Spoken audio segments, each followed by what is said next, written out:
안녕하세요. 네, 어제 주일 예배 잘 들으시고 또 은혜 충만한 그런 하루 되셨습니까? 예. 자, 오늘 7월 20일입니다. 오늘 월요일 이사야 8장 1절에서부터 8절까지를 본문으로 큐티 가이드를 시작하겠습니다. 자, 오늘 이 본문을 통해서 제가 묵상한 하나님은요, 계시하시는 분입니다. 1절 말씀을 읽어볼까요?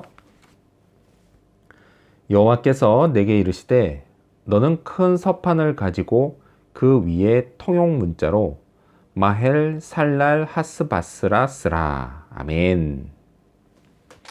하나님은요, 이사야 선지자에게 큰 서판 가지고 와서 거기에 마헬 살랄 하스바스라고 쓰라고 하셨습니다. 자, 마헬 살랄 하스바스가 무슨 뜻일까요? 여러분 가지고 계신 큐티 책 오른쪽 하단에 나와 있는 것처럼요, 이 말의 뜻은 노략이 속히 임하고 희생이 임박했다 라는 뜻입니다. 자, 이 말씀은요, 이 남유다 북쪽에 있던 나라 다메섹, 그리고 북왕국 이스라엘, 그래서 그 수도인 사마리아가 나와 있죠. 다메섹과 사마리아에 대한 압수르의 침공을 계시한 것이었습니다. 자, 하나님은요, 그런데 이사야 선지자에게 뭐라고 하셨냐면, 지금 이 계시를 통용 문자, 즉 당시 사람들에게 통용되는, 그래서 누구나 쉽게 읽을 수 있는 그런 문자로 적어라 라고 말씀을 하십니다. 자, 여기에서요, 우리가 계시의 특징을 알 수가 있습니다. 하나님의 계시. 자, 하나님의 계시.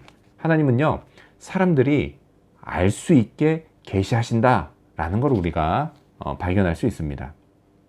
자, 그리고 이런 특징은요, 신약 성경에도 남아 있습니다.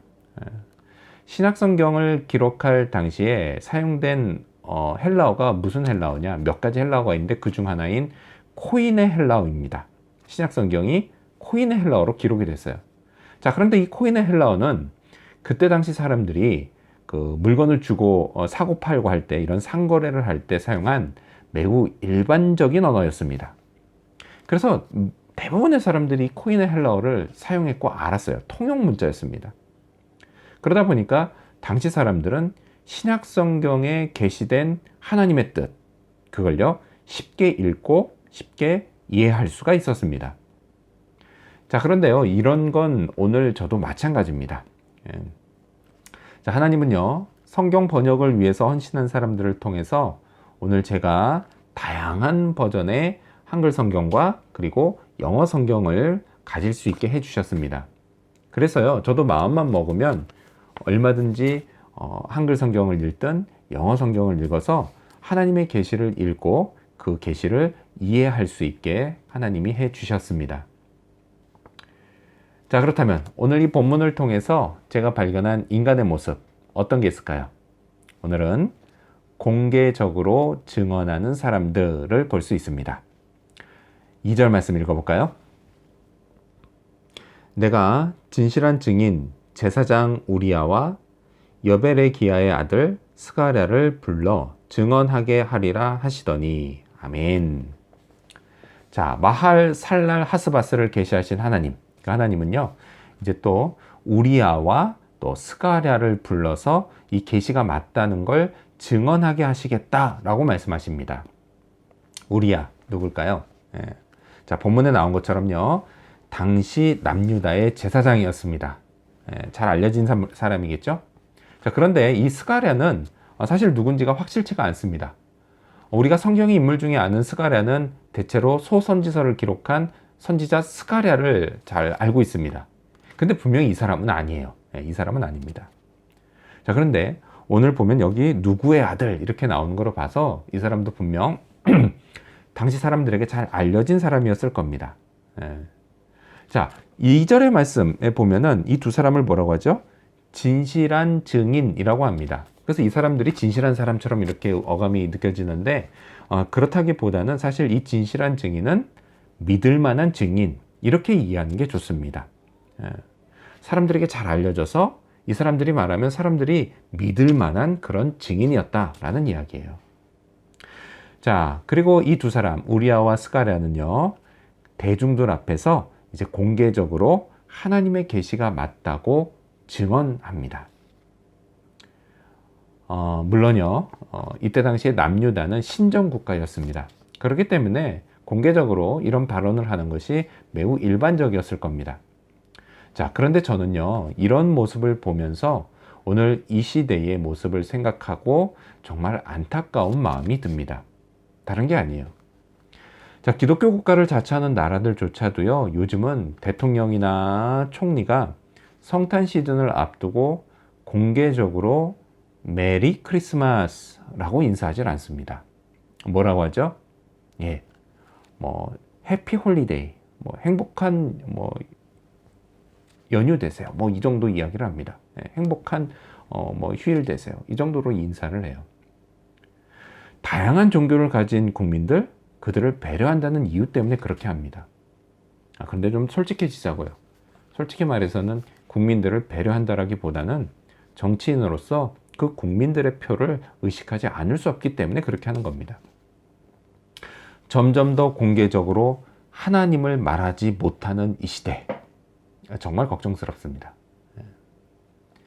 자, 그렇다면 이제 끝으로 오늘 이 본문을 통해서 나에게 주신 교훈이 뭘까요?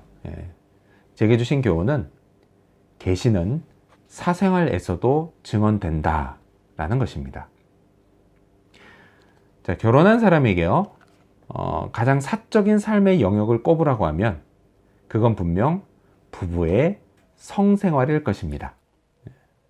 이사야 선지자도 마찬가지였을 거예요. 자, 그런데 하나님은요, 이걸 통해서도 마헬, 살랄, 하스바스를 계시하십니다. 3절 말씀 읽어볼까요? 내가 내 아내를 가까이 하매 그가 임신하여 아들을 낳은지라. 여호와께서 내게 이르시되 그의 이름을 마헬, 살랄, 하스바스라 하라. 아멘. 자, 이렇듯 하나님의 계시, 하나님의 계시는요, 제 삶의 매우 사적인 영역에도 나타나고 증언됩니다. 즉, 제 삶에서요, 하나님을 거부할 수 있는 영역이 전혀 없다는 것입니다. 왜요? 하나님이 제 삶의 주권자이시기 때문입니다. 자, 하나님의 말씀은요, 저 개인의 삶에서도 간증을 통해 증언돼야 합니다. 나를 만나주신 하나님, 나를 인도하신 하나님, 나를 도와주신 하나님, 내게 소망을 주신 하나님을 말이죠. 자, 이제껏 저는요, 개인적으로 하나님을 참 많이 경험해 왔습니다. 자, 그 하나님을 제 입술로 간증한다면 하나님이 얼마나 기뻐하실까요? 이를 통해서요, 찬송가의 가사, 이것이 나의 간증이요, 이것이 나의 찬송일세, 나 사는 동안 끊임없이 구주를 찬송하리로다. 이게 바로 제 삶이 되기를 원합니다. 제 삶의 가장 사적인 영역에서부터 가장 공적인 영역에 이르기까지 하나님을 증언하는 그런 사람이 되고 싶습니다. 오늘도요, 하나님을 증언하는 그런 하루가 되기를 소망합니다. 기도하겠습니다.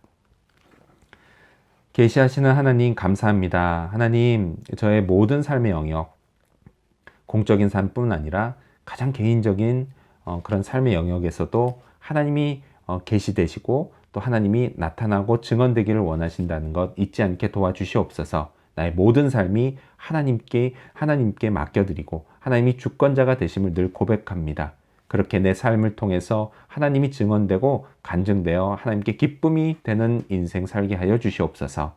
오늘도 그런 하루 되기를 간절히 바라옵고 살아계신 예수님의 이름으로 기도합니다. 아멘.